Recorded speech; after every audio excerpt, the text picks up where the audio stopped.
យើងនឹងមិនឲ្យប្រេងសំបីតាន់មួយលេតចាក់ចេញពីមជ្ឈិមបុព្វាឡើយនេះគឺជាការប្រកាសសង្គ្រាមសេដ្ឋកិច្ចពីកងឆ្មាំបដិវត្តអ៊ីរ៉ង់គ្រាមសេដ្ឋកិច្ចពីកងឆ្មាំបដិវត្តអ៊ីរ៉ង់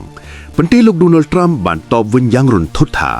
បើហ៊ានបិទច្រក Hormuz អ៊ីរ៉ង់នឹងត្រូវវាយខ្ទេចខ្លាំងជាងមុន20ដងតើពិភពលោកអាចទ្រាំទ្រនឹងតម្លៃប្រេងឡើងថ្លៃបានទេហើយហេតុអ្វីបានជាលោក Trump សុកចិត្តបន្ធូរដៃឲ្យរុស្ស៊ីនៅពេលនេះ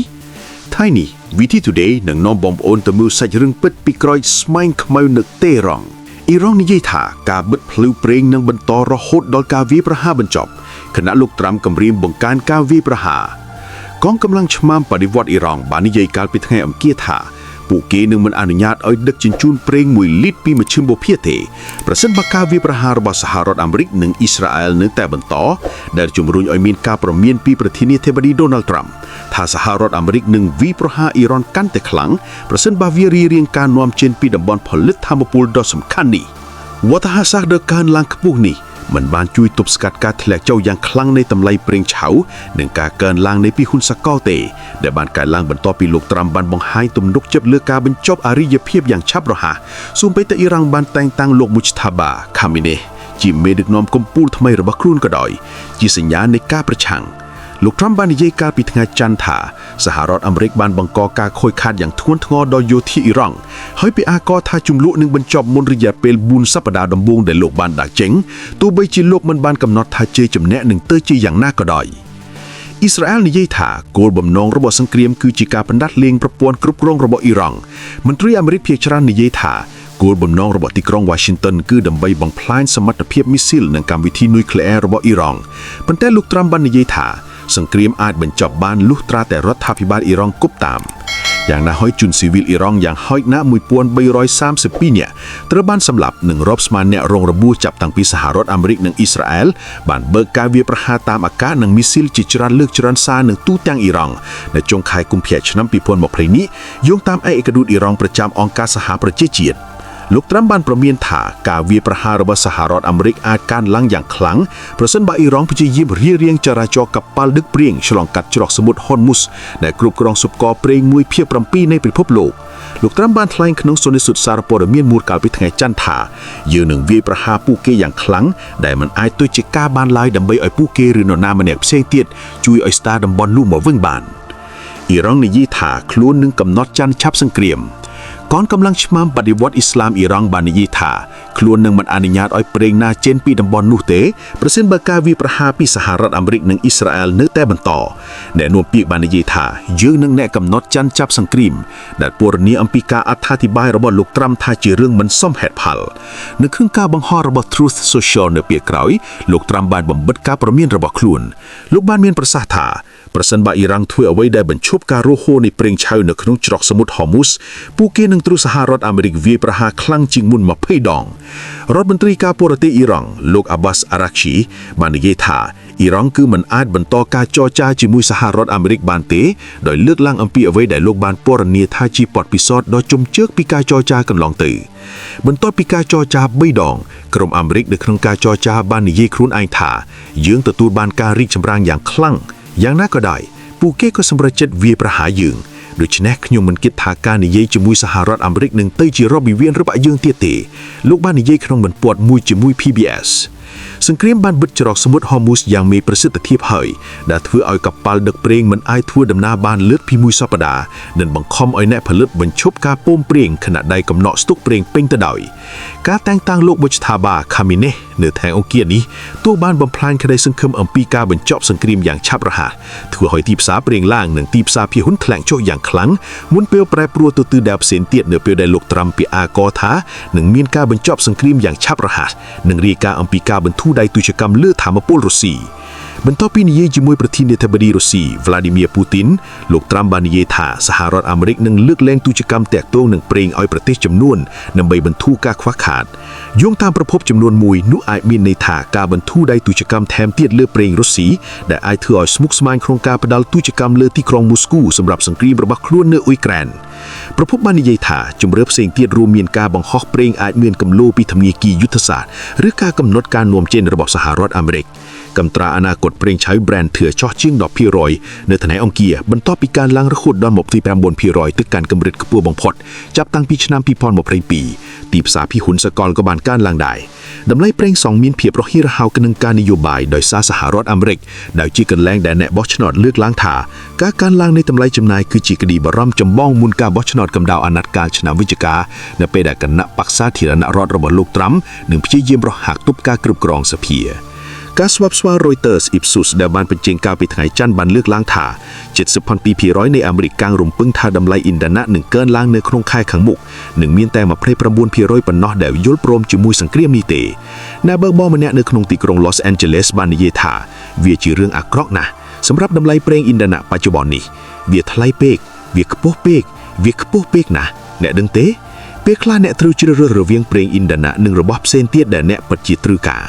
រោងចក្រចម្រេះបានរងការវាយប្រហារទីក្រុងតេរ៉ុងបានគ្របដណ្ដើមដោយស្មៃខ្មៅបន្ទាប់ពីរោងចក្រចម្រេះមួយបានត្រូវវាយប្រហារដែលជាការកើនឡើងនៃការវាយប្រហារលើសុបកធម្មពលដឹកជញ្ជូនដល់ជ្រកនិវៀន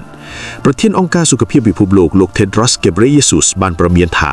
អគ្គិភីនេះស្រូបហានិភ័យនឹងធ្វើឲ្យអាហារទឹកនិងខ្យល់ជាពលុផង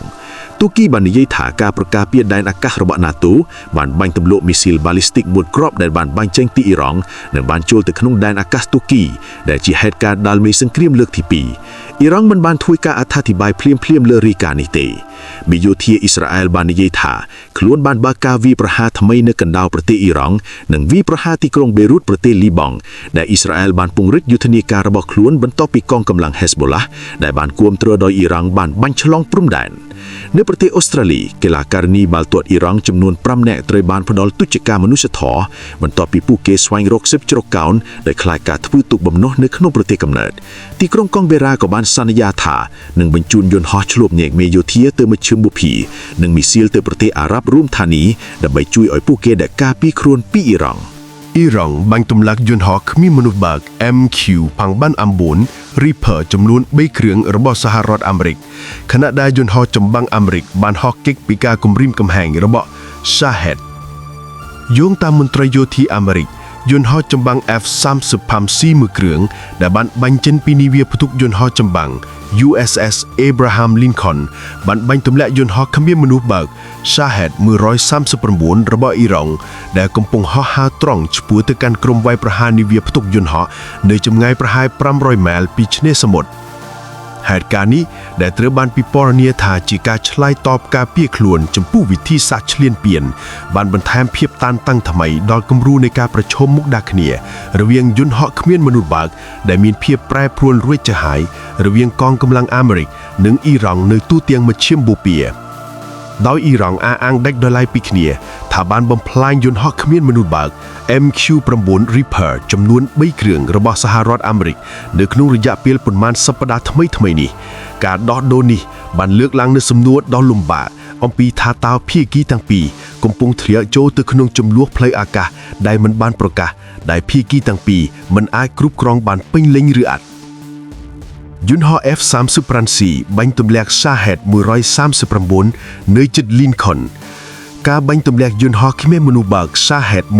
139របស់អ៊ីរ៉ង់បានហោះមកជិតក្រុមវាយប្រហារនាវាផ្ទុកយន្តហោះ USS Abraham Lincoln នៅចម្ងាយប្រហែល500ម៉ែលពីឆ្នេរសមុទ្រលោកអនុសេនីយ៍ឯក Tim Hawkins អ្នកនាំពាក្យយោធាអាមេរិកបាននិយាយថាយន្តហោះគ្មានមនុស្សបើកបានហោះមកជិតនាវាផ្ទុកយន្តហោះយ៉ាងឈ្លានពានដោយធ្វើឲ្យក្រុមវាយប្រហារគ្មានជម្រើសអ្វីក្រៅពីវាយប្រហារយន្តហោះចម្បាំងបំបាំងកាយ F-35C មួយគ្រឿងបានស្ទប់ចាប់និងបំផ្លាញ Shahed 139ដែលជាការបាញ់ទម្លាក់ប្រព័ន្ធគ្មានមនុស្សបើកអ៊ីរ៉ង់ពីអាកាសទៅអាកាសដ៏កម្រមួយដោយយន្តហោះអាមេរិកជំនាន់ទី5មន្ត្រីអាមេរិកចាត់ទុកការវាយប្រហារនេះជាសកម្មភាពការពារខ្លួនដោយផ្ទាល់ប្រឆាំងនឹងយន្តហោះដែលមិនអើអំពើនៅការប្រុងប្រយ័ត្នម្ដងហើយម្ដងទៀតនិងបន្តធ្វើដំណើរតាមគន្លងឆ្ពោះទៅនាវាផ្ទុកយន្តហោះការប្រើប្រាស់យន្តហោះ F-35C ដើម្បីបាញ់ទម្លាក់យន្តហោះគ្មានមនុស្សបើកដែលមានតម្លៃថោកសមរម្យគឺជារឿងគួរឲ្យកត់សម្គាល់ យន្តហោះគ្មានមនុស្សបាគ្រូសាសាហេតដែលត្រូវបាននាំចេញយ៉ាងទូលំទូលាយនិងត្រូវបានសាក់លបងក្នុងសមរភូមិនៅក្នុងជំលក់ចាប់ពីអ៊ុយក្រែនទៅយេម៉ែនមានតម្លៃត្រឹមតែផ្នែកតូចមួយនៃក្របរំសាយនិងម៉ោងហោះហើរដែលត្រូវការដើម្បីកំទេចយន្តហោះចម្បាំងបំបាំងកាយភាពមិនស៊ីមេត្រីនៃការចំណាយនោះមិនបានបាត់បង់ដោយអ្នករៀបចំផែនការយោធាទេរាល់ពេលដែលកងទ័ពជើងធ្លាសហរដ្ឋបង្កិច្ចតែចិត្តប្រើប្រាស់ទ្រព្យសម្បត្តិកម្រិតខ្ពស់ដើម្បីវាយប្រហារគម្រាមកំហែងដែលមានតម្លៃទាបវាស្រូបយកការចំណាយមិនសមាមាត្រជ័យជំនះខាងយុទ្ធសាស្ត្រគឺច្បាស់លាស់ប៉ុន្តែការគូតគនីយុទ្ធសាស្ត្រពេញចិត្តភីគីដែលផលិតយន្តហោះដែលមានតម្លៃថោកសមរម្យនិងអាចប្រើប្រាស់បានក្នុងចំនួនច្រើនយូរទៅភាពមិនសមាមាត្រនោះអាចធ្វើឲ្យប៉ះពាល់ទៅដល់ការត្រៀមខ្លួនខណៈដែលយន្តហោះចម្បាំងជំនាន់ថ្មីទៀតបានបំពេញម៉ោងហោះហើរលើមេសគិតដែលធ្វើតិចតួចដើម្បីរៀបចំពួកគេសម្រាប់ជំលក់មិត្តភ័ក្តិក្បែរខ្ពស់ប៉ុន្តែនៅតែចំណាយវាយជីកថែទាំនិងថវិកាអ៊ីរ៉ង់អះអាងថាវាបានទម្លាក់យន្តហោះ MQ-9 Reaper ចំនួន3គ្រឿងរបស់សហរដ្ឋអាមេរិកស្របពេលនឹងឧបត្តិហេតុ Lincoln រូបមន្តប្រសាទផ្សព្វផ្សាយរបស់អ៊ីរ៉ង់បានអះអាងថាកងកម្លាំងអ៊ីរ៉ង់បានបាញ់ទម្លាក់យន្តហោះគ្មានមនុស្សបើកស៊ើបអង្កេត MQ-9 របស់អាមេរិកចំនួន3គ្រឿងនៅក្នុងរយៈពេលប៉ុន្មានសប្តាហ៍ថ្មីនេះMQ-9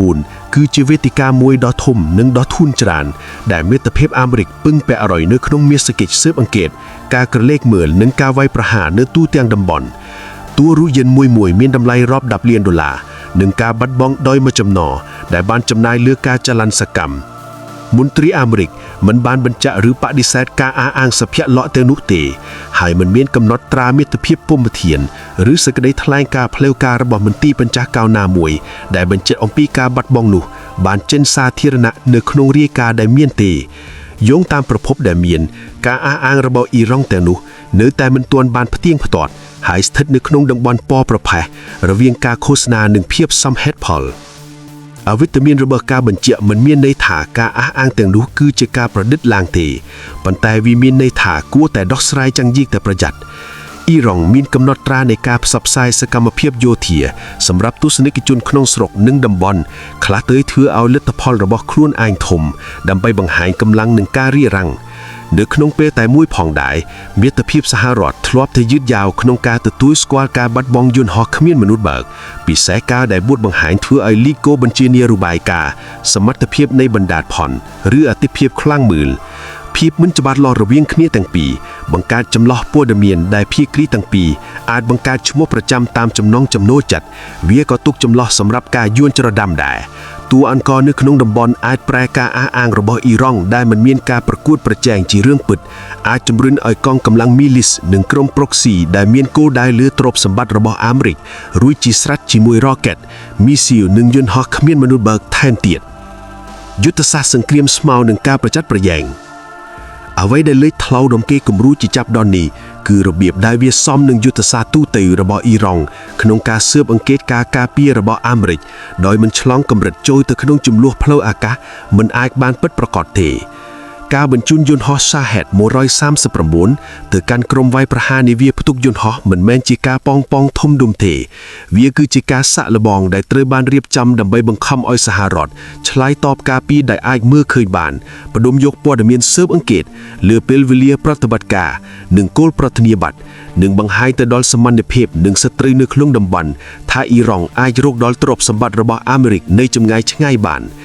ស៊ើបអង្កេតនីមួយផ្ដល់ទិន្នន័យប្រតិបត្តិការទៅកាន់ទីក្រុងតេហេរ៉ង់ដោយចំណាយតិចតួចខណៈពេលដែលបង្ខំឲ្យទីក្រុង Washington ចំណាយការឆ្លើយតបធំដុំ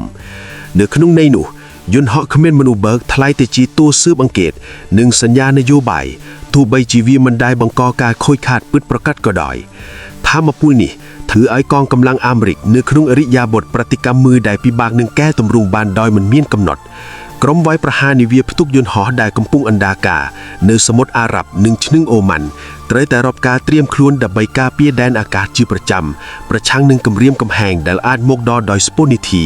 ជារលកឬផ្ទុំគ្នាជាមួយគ្រោះថ្នាក់ផ្សេងទៀតដូចជាមីស៊ីលគំនុងល្បឿនលឿនឬទូកវាយប្រហារឈៀបទំនឹងທາງផ្លូវចិត្តនិង logistic នៃការប្រយ័ត្នប្រយែងនោះគឺជាមើលសុភាពពិតទោះបីជាឧបត្តិហេតុនីមួយបញ្ចប់ឆាប់រហ័សក៏ដោយសម្រាប់អ៊ីរ៉ង់ការគូតគនីគឺត្រង់ เอาทรัพย์សម្ពាធលឿទ្រព្យសម្បត្តិរបស់អាមេរិកបង្ហាញអំពីវិស័យនិងជៀសវាងការវាយប្រហារតម្រង់ធំដុំដែលធ្វើឲ្យប្រមាណការឆាប់រហ័សទៅជារឿងធម្មតាដោយធ្វើឲ្យការរារាំងនៃសង្គ្រាមស្មៅតិចតួចទម្លាប់ទៅ